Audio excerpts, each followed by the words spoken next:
Ivangeli ngokukaLuka.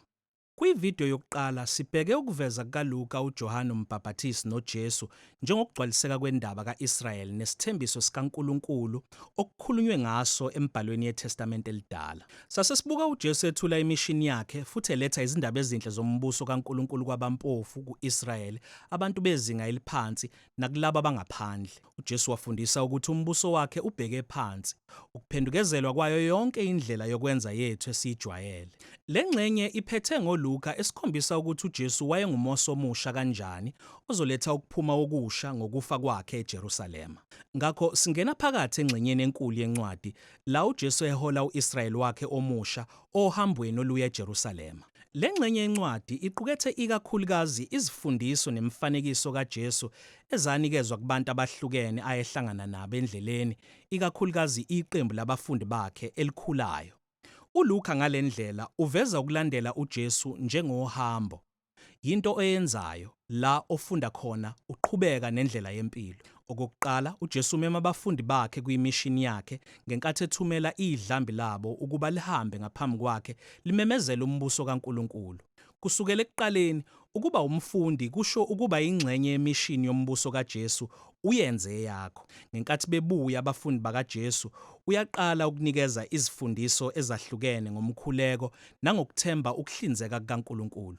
Eqinisweni, kukulezi zahluko zikaLuka lapho uJesu ekhuluma khona ngemali, impahla nokuphana okudlula zonke ezinye izifundiso zakhe. Uma ngabe ukulandela yena ngempela kufana nokuba semgwaqeni, kufanele ukwenze ingqondo encane, ukwakha inkululeko yezimpahla ezizobiza ukuthi uphisane ngazo esithubeni. Enye indikimba engukhiye kulezi zahluko ukuthi uJesu uyaqhubeka nemishini kwabampofu. Eqhubeka nohambo, uyaqhubeka wakha u-Israyeli wakhe omusha. Uhlangana nezinhlobo zonke zabantu abagulayo noma abangaboni. Uhlangana namaSamariya ayizitha zeminyaka zamaJuda noZakewu wodumo, indoda yomJuda eyayiqoqela amaRoma intela. Bonke labantu abangaphandle bahlangana noJesu, bayaguqulwa yilokho kuhlangana, bajoyina umphakathi wombuso wakhe.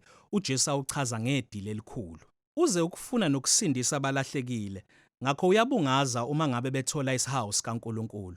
Kodwa kuyena wonke umuntu othokozile edilini. uLuka ubala izindaba eziningi zikaJesu esedilini nabaholi bakwa-Israyeli. Konke lokhu kuphenduka inkulumo-mpikiswano evuthayo lapho uJesu ebhekana nempakamo nokuzenzisa kwabo. Lamadili aphikisanayo atholakala emfanekisweni kaJesu wendodana yolahleko okhunjulwa kakhulu. Ubaba wayenamadodana amabili, enye ngobuwula yabaleka ekhaya yayosakaza ifa layo, kodwa ekugcineni yabuyela ekhaya iphendukile.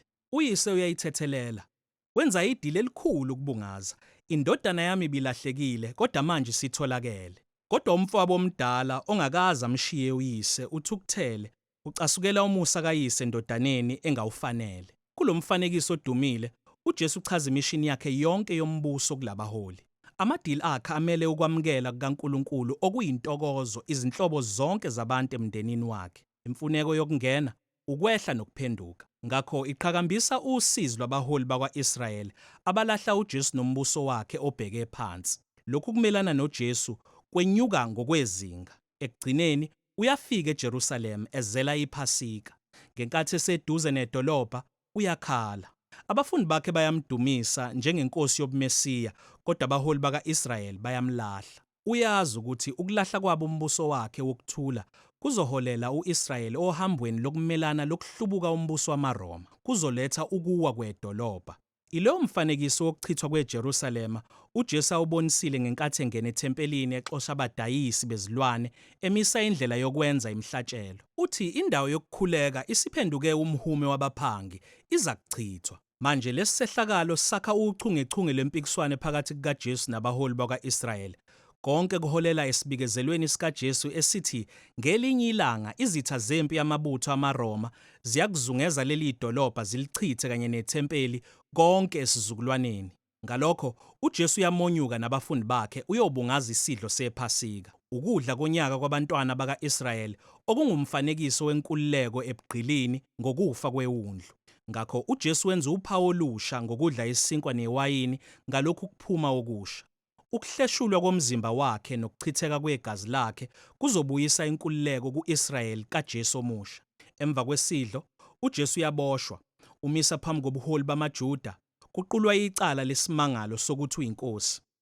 uLuka ugcizelela ubumsulwa bukaJesu. uPilato, umbusi wamaRoma, uthi uJesu akanacala izigaba ezintathu ngaphambi kokuba amnikele. Ngisho uHerode, umbusi waseGalile, akatholi lutho angamangalela uJesu ngayo. Ekugcineni, abaholi bacindezela uPilato ukuba abethelwe. Ngempela, wabethelwa. Ngisho nasekufeni kwakhe okubuhlungu, uJesu wembethe uthando kanye nesihawu sikaNkulunkulu afundise kakhulu ngakho. Unikeza intethelelo kaNkulunkulu kumabutho ngenkathi embethela. Kuthe esinye sezelelesi ebesibethelwe kanye noJesu siqonda ukuthi ungubani, sithi, "Jesu, ngikhumbule nxa usufike embusweni wakho." Amazwi okugcina kaJesu awethemba kuyiselelesi esihlanjalaziwe. "Namuhla uza kuba nami eParadisi." Ngakho ngalesi senzo somusa nobumnene, uJesu uyafa.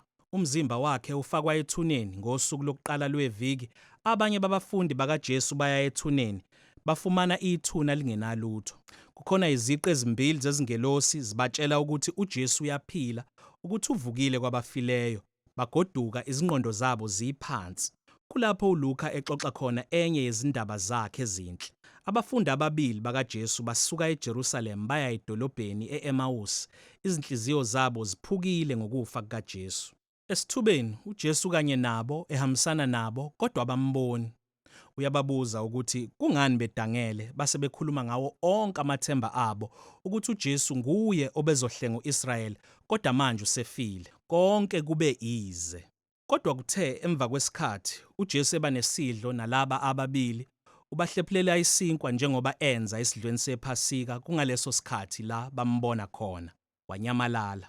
uLuka uxoxa le ndaba ukuveza iphuzu elibalulekile ngokulandela uJesu. Ngenkathi abafundi bakaJesu bephoqa eyabo i-agenda nemibono yeqiniso kuJesu, uhlala engabonakali futhi engaziwa kubo. Kuphela la sizithoba embusweni obheke phansi kaJesu opheleliswe ekuhleshulweni komzimba wakhe esiphambanweni onikelwe ngothando, lapho siyambona futhi sazi ukuthi uJesu liqiniso. Incwadi ivala indaba ngesinye isidlo. uJesu ubonakala kubafundi bakhe, uyachaza kubo imibhalo yeTestament elidala ukuthi konke lokhu bekuyingxenye kanjani yecebo likaNkulunkulu ukuthi uMesiya uzoba inkosi ka-Israyeli ngokuhlupheka, aphinde afele izono zabo, anqobe ububi babo ngokuphila kwakhe kokuvuka. Manje, njengokuba umprofethi uSimiyoni ethemsile esahlukweni sesibili, umbuso kaJesu uzophumela ngaphandle ka-Israyeli ukuze ukuthethelela kukaNkulunkulu kumenyezelwe ezizweni futhi wonke umuntu angamenywa ukulandela uJesu. Kodwa uJesu utshela abafundi bakhe, "Lindani eJerusalema ukuza kukaMoya ukubanika amandla ale mission entsha." Lokhu kukwenza uqhubeke nokufunda umqulu wesibili kaLuka, incwadi yezenzo. Kodwa kwamanje, ilelo ivangeli ngokukaLuka.